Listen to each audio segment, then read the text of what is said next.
Last year I read 122 books, oh my lord, and I'm going to be talking to you about all of them. This is going to be a pretty long video, so grab a cup of tea, grab a cup of coffee, grab a snack, sit back, relax, and listen. Also, if you're new here, there's going to be a part 2 to this video coming out on the Wednesday after this video comes out, so the 8th of January, where I'm going to tier list all of these books. So this is my thoughts on all the books, and that video on Wednesday is going to be me tier listing the books. Now let's get right into the books. Before Your Memory Fades, I think this is the 3rd book in the Before the Coffee Gets Cold series.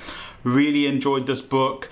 I really like the writing of this author. I really enjoyed the series. They are very, sad books, but they are also very easy reading to get through. So it's a good book to start the year off, although it was depressing. I'm pretty sure I know exactly where I was when I read this book. That's how much I enjoyed this book.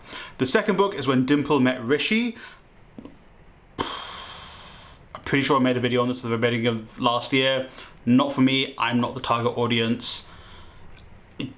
I didn't like this book. The Diary of a Hounslow Girl. This is like a novelization of a stage production, so I feel like it definitely would have been better to watch it as a stage production, but it wasn't that bad. It was interesting, to say the least.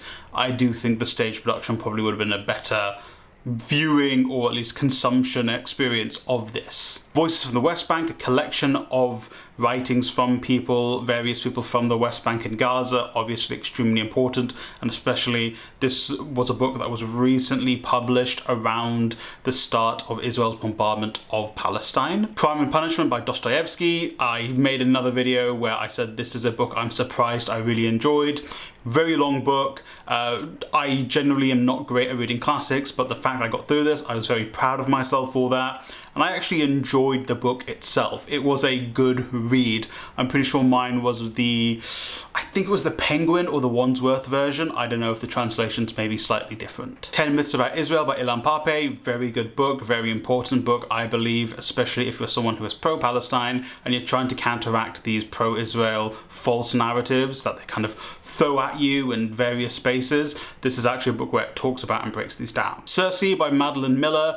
I, again, think it's another book where I'm just not the target audience for this, seemingly just because I do feel like there was, good parts about it and it was a good interpretation of Circe's story. I just don't think I was the target audience. Women, Race and Class by Angela Davies. Especially go and read Angela Davies. This is a really great book, especially if you're a guy who doesn't read stuff about, not just feminism, but also, race relations and stuff, and classism. Well, basically, it's a book everyone should read, even if you're a guy or not a guy, so just read this book. Angels with Dirty Faces by Jonathan Wilson. I think this is a really interesting book because not only is it an interesting look at football in Argentina, it also tells you a lot about the history of Argentina and how that kind of influences football, or how football plays a role in influencing politics, especially in places like Argentina, where football is so almost ingrained into the society. I'm pretty sure there'll be a similar thing here in the UK, or at the very least England, where football is probably so ingrained into our society that I'm surprised our politicians haven't tried to use it more as a way to shift the narrative around, the country and the culture and stuff. What's to Be Done by Vladimir Lenin. It's Lenin. Go and read it. Lenin is a very accessible read. He is a little bit all over the place at times, where he just doesn't edit his work. But I think of that era of Marxist philosophers and Marxist writers, he is quite accessible. I think Mao's another example where it's quite accessible to read. Expected Goals by Rory Smith. I don't know if it's this or the other book I will say now, The Expected Goal Philosophy. These two books felt I think The Expected Goal Philosophy felt kind of mean-spirited, kind of like I am better than you, whereas Expected Goals by Rory Smith felt kind of a little bit too judgy as well. I feel like the one by Rory Smith here is definitely better than this one by James Tippett, because the James Tippett one kind of felt like I'm better than you, whereas the Rory Smith one kind of felt a little bit too introductory. Obviously they were both, or at least especially the Rory Smith one, was written around the time expected goals started becoming a thing in football. So I don't know. I just feel like James Tippett, mean-spirited, Rory Smith, a little bit too basic. 15 Dogs by Andre Alexis. This book was actually really like heartwarming, but also really sad. It is a very philosophical book about free will and things like that, and I actually really enjoyed it. It's very short, maybe 100, 150 pages, so I highly recommend this one if you want like a short book that will really move you, especially if you like dogs. I think if you like dogs, you will really like want to read this. Yes, by Daniel Bryan. Again, I feel like I should have read this when it came out, because now we're so many years on from the events that have happened since this book came out. It does kind of ruin the experience, because it'll be interesting to see the mind frame he was in as these things were happening in the book, whereas now it's what, been 10, maybe not 10, 7, 8 years since this book came out, and he's done so much more with his wrestling career. But also just like really nice to see this guy who's just like genuinely just seems like a really nice guy. Women's Liberation and the African Struggle by Thomas Sankara. Again, another extremely accessible book about revolution. An extremely successful revolutionary writer, taken too soon by us, by the European nations. But highly recommend this, and I highly recommend you go off and read and watch more about Sankara. I'm going to read this one from my phone. Deeping It, Colonialism, Culture and Criminalization of UK Drill by Oliver. Very good. I'm not really a person that's really into music, although this year I've probably gotten more into it than other years. Maybe this book was a trigger for that, but it's very interesting to see the culture around drill music in the UK, but also the reaction to drill music within the UK and how it's, you know, sometimes it's basically looked through a classist and racist lens, and how the police and the government treat drill culture, because it often comes from the working class or minority backgrounds making drill music. It's a very, like, is it a pamphlet? No, it's quite short. It's like this big. But pick it up if you go to like Bookmarks in London have this. That's where I got it. Babel by R.F. Kuang. Very much enjoyed this book. I did feel like it was a bit slow to start, but I very much liked the second half of the book. I think this book was the one that kind of put me on a path for a few months of reading anti-colonial works, which was really great, and I like that. And I think if you're someone who doesn't really read fiction but wants to read and get into that anti-colonial fervor, start with Babel, and then you can go off and read other books, such as From the Ruins of Empire by Pankaj Mishra, which is not the most in-depth, not the most academic text on anti-colonialism, so that might be another step to take after reading Babel. I think that's why I read it after reading Babel. It is basically kind of talking about what happened in various countries at the end of British colonialism, so sort of the build up to the end of British colonialism and all the things that have happened in those countries or since because of British colonialism, and how it kind of impacts the countries today, how some countries have used that anti-colonial messaging to be more nationalist, like India, or other countries that because of British colonialism are facing terrible circumstances still now, like Palestine and much of the Middle East. So a very interesting read, and again, not super academic in its, you know, way of going about it. Yellowface by R.F. Kuang. I don't think I liked this as much as I liked Babel. However, it was a book that I just couldn't put down.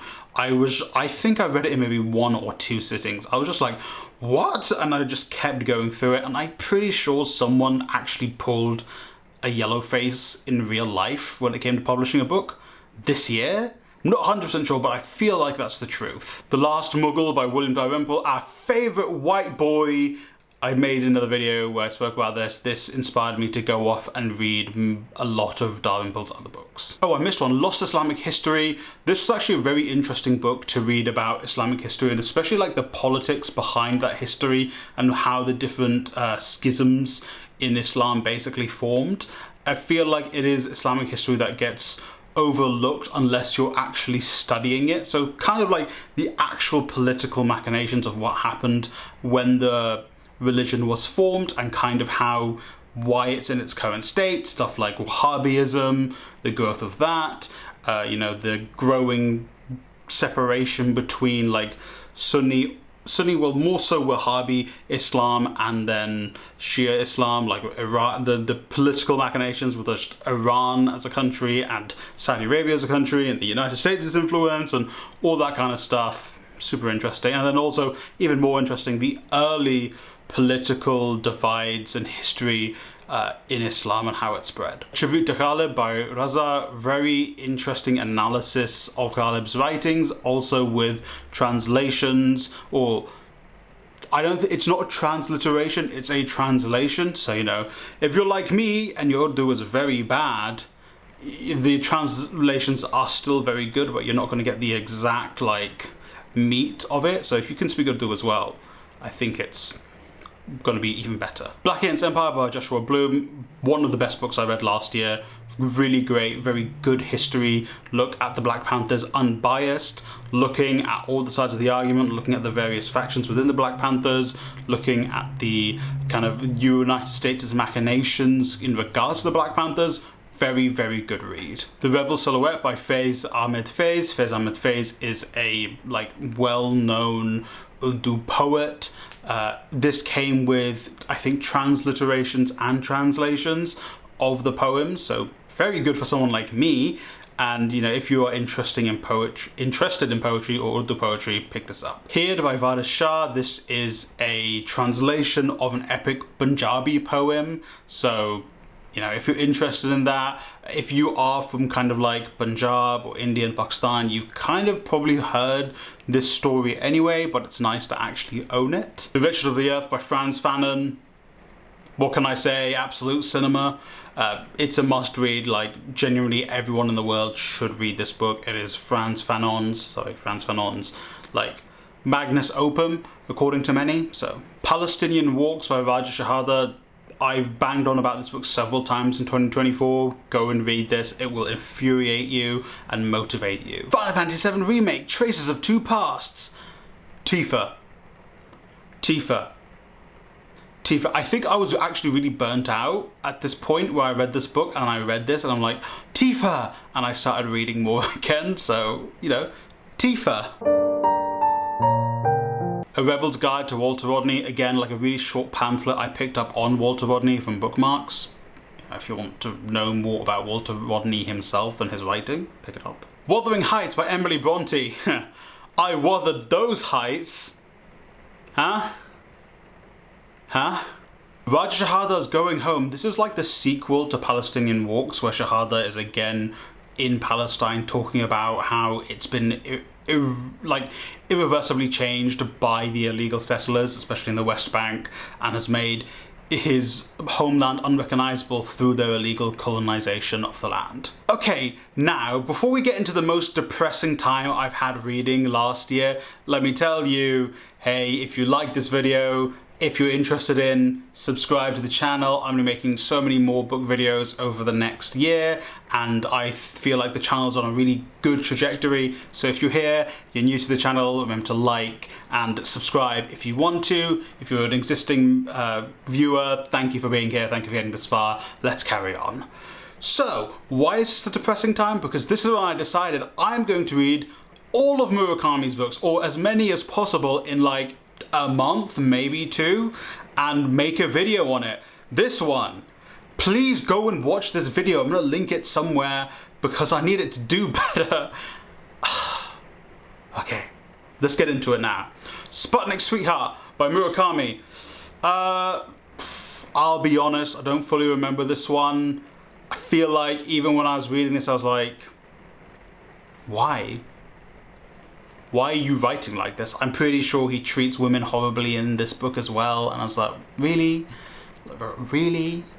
The Roaring Red Front. Oh god, this was a good break from Murakami for one book. It's about left-wing football clubs. If you're interested in that, you should pick that up because it's actually quite interesting. Back to a whole bunch of Murakami. After Dark by Murakami. This is a shorter book of his where I was like, you know what?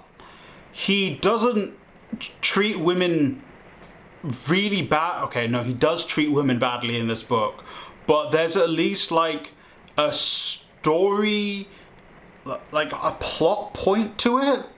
But even then, like, it doesn't super play into the plot, other than like the creepy stuff around. It's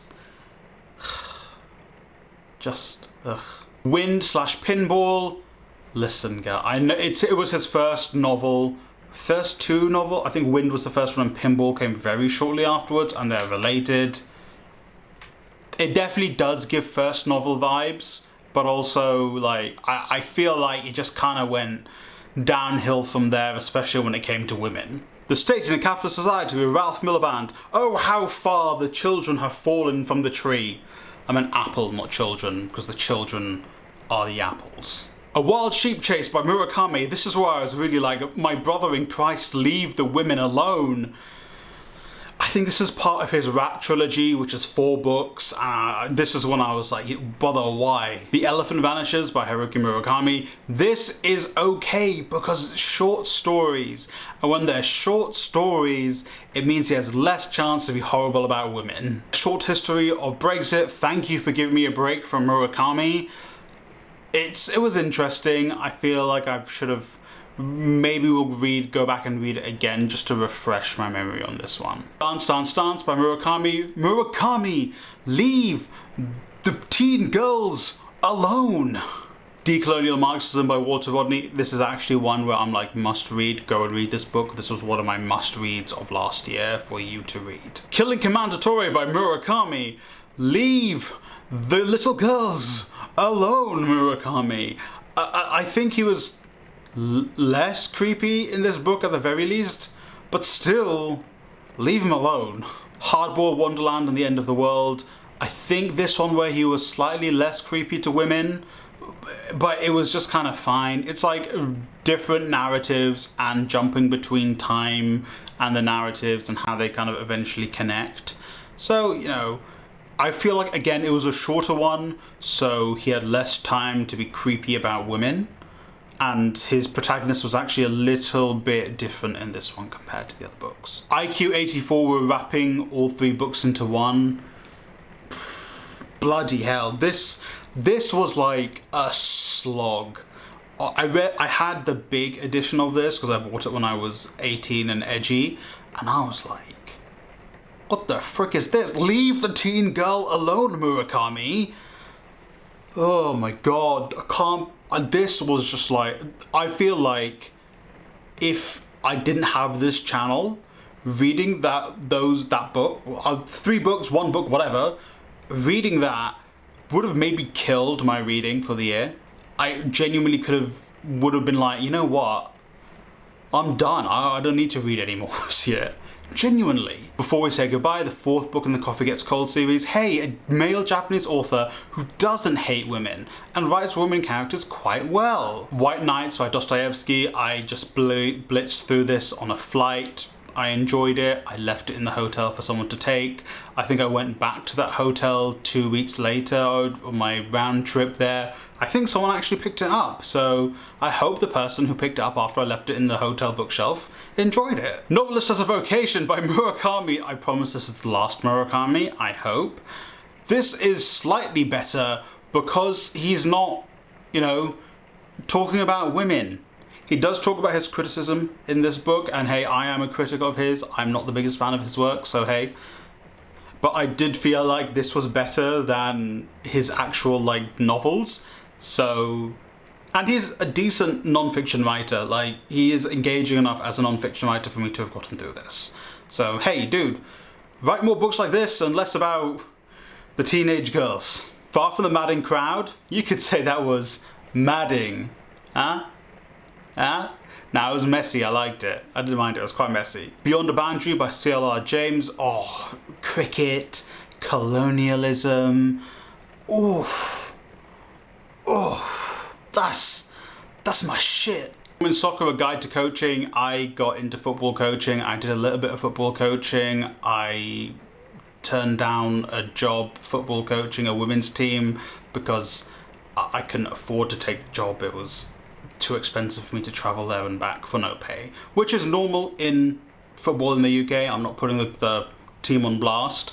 The cost of hiring a new coach is often free, especially if they're a brand new coach. So that's fine. Like, I understand that's the culture of football in England at the very least. Like, you're underpaid unless you make it to the big leagues. So that's fine.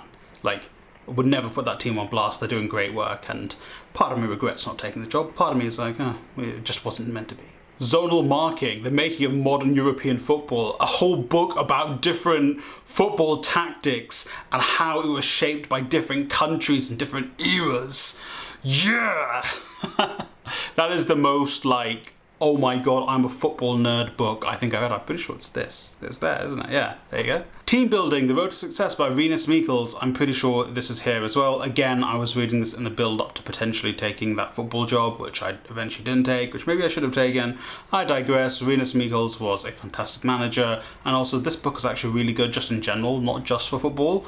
You should maybe read it if you're in like a leadership role at your job, or you run a business. Hopefully, a business that pays very fairly and works off maybe a collectivist model. This Green and Pleasant Land by Isha Malik. I think this was a book that also surprised me last year, where I just picked it up on a whim because I was like, hey, that's a brown person who wrote that book. And I read it and I was like, hey, I enjoyed that. So I actually really enjoyed This Green and Pleasant Land. And also I loved the thumbnail I made for it on the video I made out of this book. There's another one I'm going to read off my phone because it's long. How I Braved Anu Auntie and Co-Founded $1 Million Company by Varun Agarwal.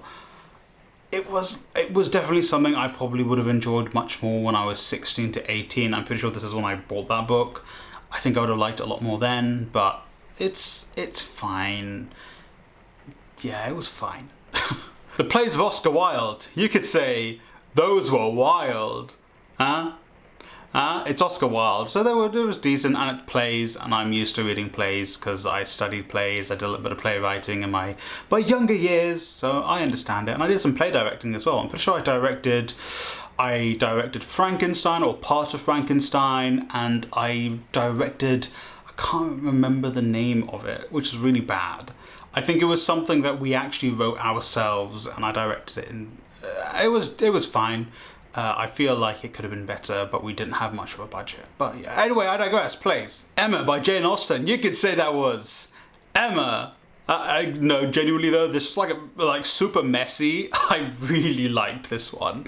Like, of the classical books I read, it's like this year, 2024. It was like Crime and Punishment and then Emma were the two that I liked the most. Despite Christopher Paolini, I remember saying it definitely felt like, oh, this is my second fantasy book.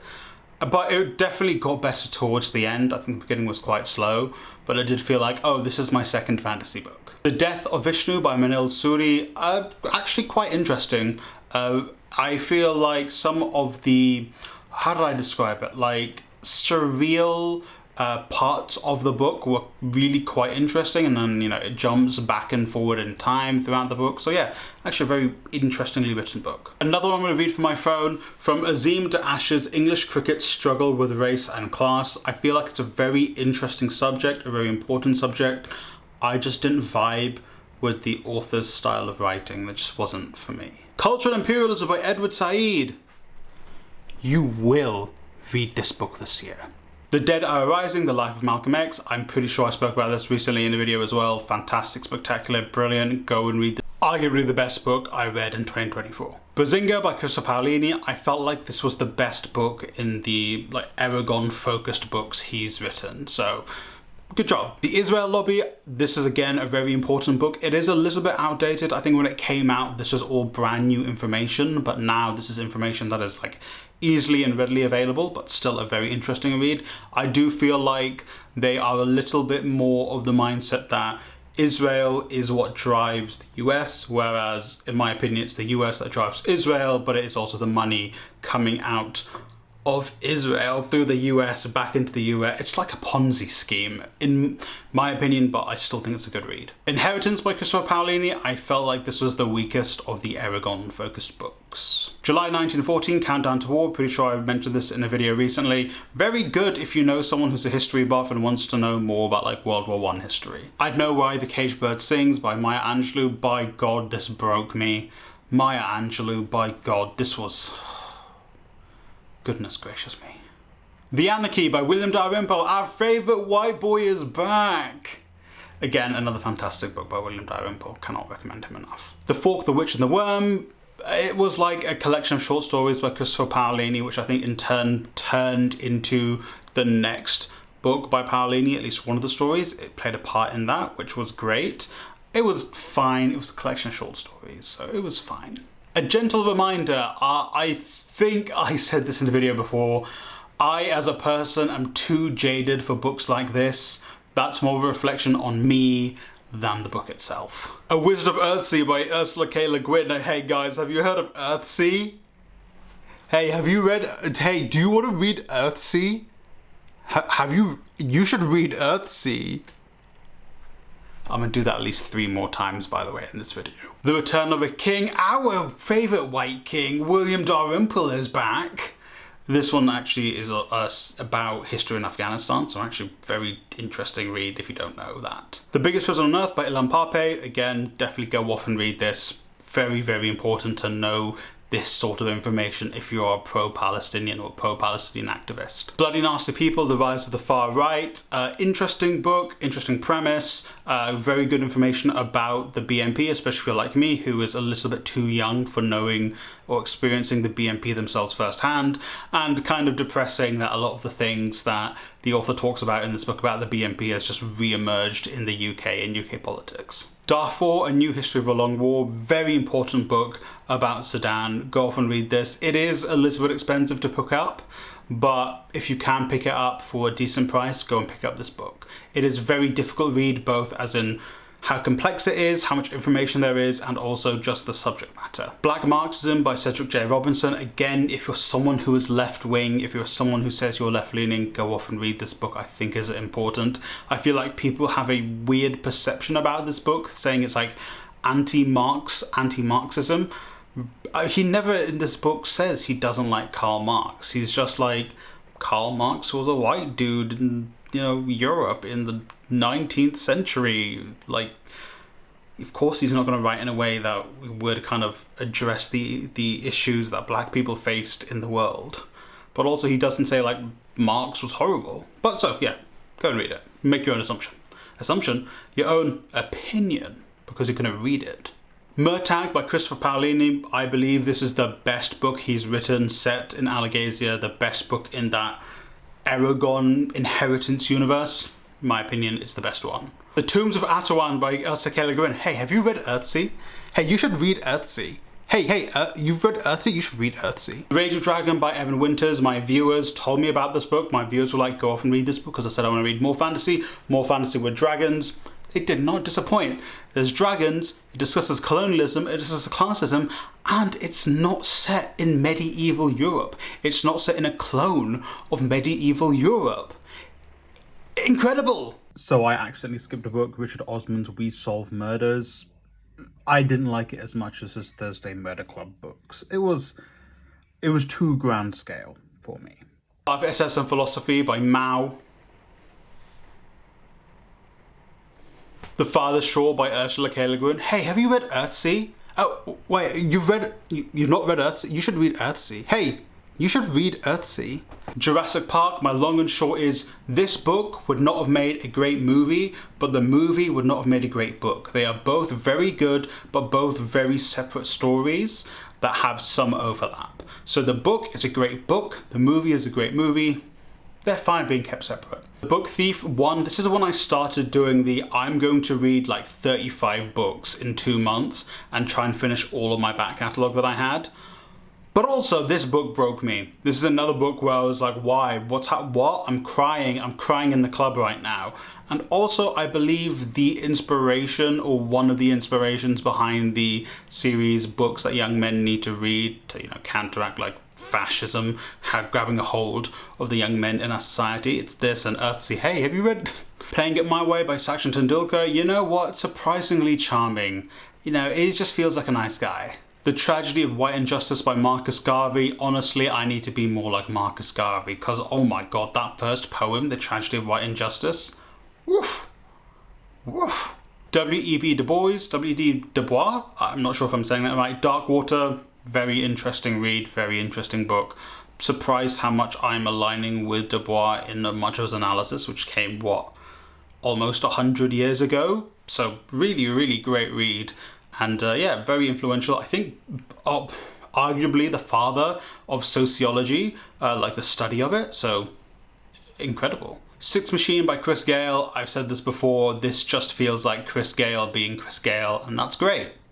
he's a very charming man. The Profession of Violence, The Rise and Fall of the Cray Twins, honestly, just watch the movie with Tom Hardy. Good Omens by Terry Pratchett and Neil Gaiman. I'll be honest, I wasn't the biggest fan of this book. I know people love this book. I know I said this in another video and people were like, hey, maybe give just Terry Pratchett books a go. So I might give like a couple of the Discworld, books ago. I got something else on my mind, if you know what I mean. The Penguin Book of Japanese Short Stories. Hey, a nice collection of short stories. I skipped the Murakami ones, and you know, it's nice. I like kind of flicked back and forth between a couple of short stories that I liked, so I read it in any order. The Wrestling by Simon Garfield, a very interesting look at British wrestling in the 20th century, before my time, but during the time of my parents and my grandparents, and kind of the wrestling business at the time. So it's like a really nice to see that, especially if, like me, you're a wrestling fan. Tahanu by Ursula K. Le Guin. Hey, have you read Earthsea? Hey, by the way, you should read, I really recommend you read Earthsea.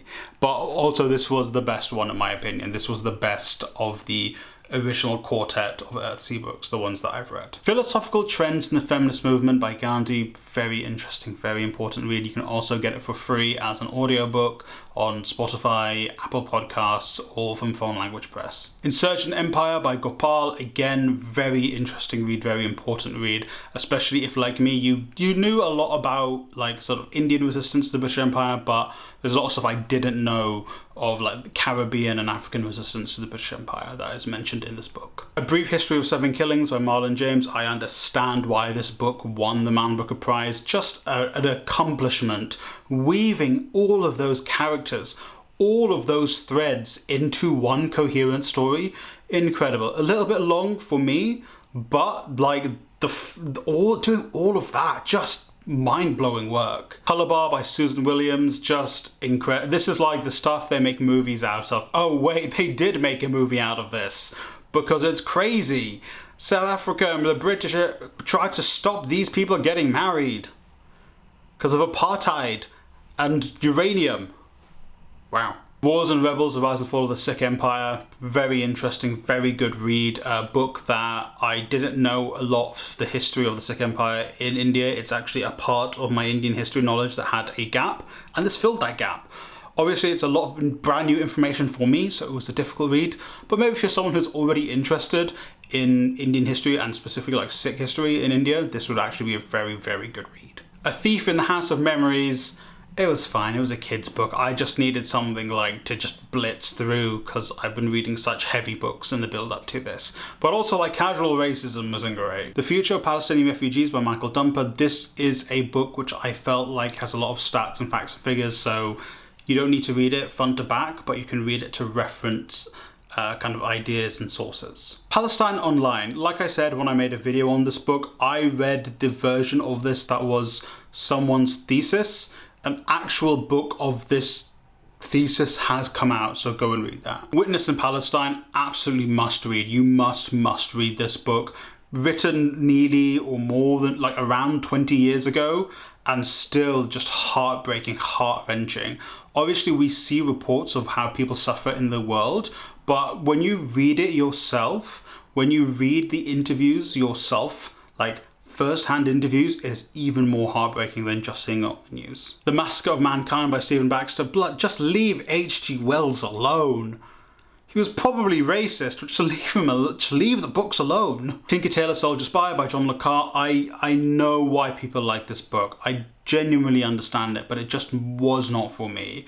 It's just not my genre of thriller, not my genre of crime, spy type stuff. Dawn of the Dead by George Romero. You know what? It's fine. It's a novelization of a movie. I feel like if you're reading the novelization of a movie, just watch the movie, and it's a good movie. It's a good zombie flick, obviously a product of its time, but it's a good zombie flick. The Tao of Pooh and Tea of Piglet, or Tao and D, I'm not sure if I'm pronouncing it right. You know what?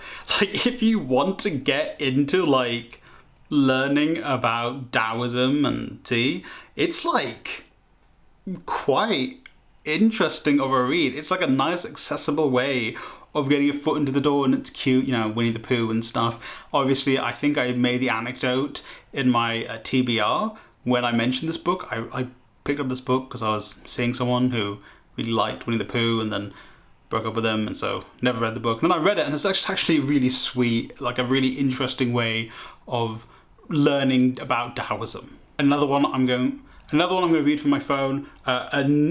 Another one I'm going to read off my phone. No Rules Rules, Netflix and the Culture of Reinvention. I hate these people. I despise these people from Netflix. Ew, I just felt disgusting reading this book. 13 Reasons Why by Jay Asher. Again, I'm not the target audience for this book, so it may well be my 13th reason. Lion, A Long Way Home by Saru Brierley. Actually very touching. I know they made a Dev Patel movie out of this. I've not seen the film. But actually a very, like sad, and just a very sad book. But it's about his life, and I'm glad that actually there was a happy ending in the end of this. That's maybe a spoiler, but also this is like wasn't the news. Jürgen Klopp by Elmar Neveling. I feel like I would have liked this more if I got the updated version of this book. This was like the original version of the book before Klopp joined Liverpool. There is a later edition of the book where it's up until he won the Champions League. It might also cover, there's probably going to be another edition to the book up until like him leaving Liverpool. But this is like the first edition of this book. Guantanamo Diaries, just heart-wrenching, just how could you do this to another human being? Okay, I missed two more books. The Catastrophist by Ronan Bennett. I do feel like maybe just read a book about Congo. It would probably be slightly better than this. I think the highlight of this book is the fact it is set in Congo and talks about, Congo and Patrice Lumumba. And then the other book was NXT, The Future Is Now, a wrestling book. I love WWE propaganda. Lion Spire by Christopher Charlton, incredible book about the history of New Japan Pro Wrestling. Go and read it if you love New Japan. If a Birth You Don't Succeed by Zach Anna. Zach Anna is just a compelling read. He is funny, he's fun, and it's about his life and how inspirational it is. The Fishermen, honestly, rough that this book came out the same year as the Marlon James book, because this was also a fantastic book. And I think I remember my review was, as a brother, this absolutely destroyed my heart. The Souls of Black Folk by W.E.B. Du Bois, the same thing I said about Darkwater, just very, very must-read type writing, like Du Bois, Garvey, must read. The Ables by Jeremy Scott did feel a bit like, this is my first book. I don't think I'm the target audience. Maybe I will go off and read the second book. As someone who doesn't have any disabilities, I'm not sure about commenting on the representation in it. But it felt like, okay, this is my first book. And, it's successfully spawned off at least 3 or 4 books in the series. And I think I'm just a little bit too old for this. It doesn't appeal to me. You're Never Weird on the Internet by Felicia Day. It's just Felicia Day in written form. The True Story of RQ. Actually, I liked this. It was interesting. I got through it fast. I kind of get why it's still being studied to this day in China. Europe's Fault Lines. Again, another must-read book, especially if you live in Europe or the UK. Definitely read this book. The Wildlings. This is what I imagine Cats is, but set in India. I've not watched Cats, so I don't know, but this is what I think Cats should be. And the last book I read in 2024, The Leaderless Revolution. I think this is maybe, the book doesn't match the title. It doesn't really feel like a call to action or a call to arms, even though Jon Snow says it is. It just kind of felt like the author's life and his personal experience with anarchism and the anarchist political thought and theory, and kind of how it developed over time through his understanding of the world. Interesting to see his interpretation of anarchism, interesting to see kind of how he relates it to his role in the world as a diplomat at that point, but I just don't feel like it's a call to action like it's pitched to be. So that was all 122 books I read in 2024. Thank you for getting to this point if you are still here. Hey, shout out to my lovely members. The members get bonus videos, they get input into my videos, they get input into my thumbnails, they get special emojis, special badges. Shout out to you guys. Thank you. And shout out to you if you are still here at this point in the video, because wow, that was a lot of books I went through. Let me know in the comments down below if you've read any of these books. Go watch this video for a second time so you can write it down. And yeah, part 2 of this video, which should be me tier ranking all of these books, although I think you feel like you get a vibe for the books I enjoyed and the books I didn't enjoy this year. Tier ranking going to come out on Wednesday, the 8th of January, so look forward to that. This year I'm not going to read this many books. I'm going to slow way down, like less than half these books I'm going to read this year, because I genuinely only read this many books because I started working part-time, and also I just wanted to finish all the books I had that I hadn't read yet. I could have read maybe 2 more, but I didn't. I'm going to slow down, I'm going to enjoy reading more, but you're still going to get videos 3 times a week, a short on Monday, a Wednesday video, and a Saturday video. So, thank you for watching, and I hope you read a great book today. And follow me on Storygraph. I'm no longer going to be posting on Goodreads, so go follow me on Storygraph.